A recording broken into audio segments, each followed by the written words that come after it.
Ini obat batuk, tapi rasanya kayak permen.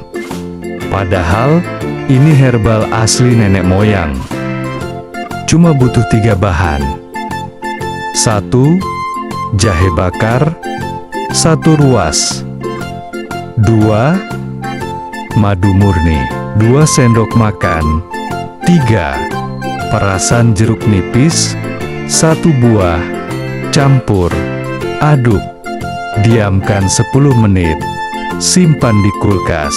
Beri 1 sendok tiap pagi dan malam. Batuk reda dalam 2 hari.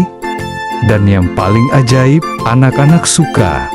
Kalau anakmu susah minum obat, coba ini.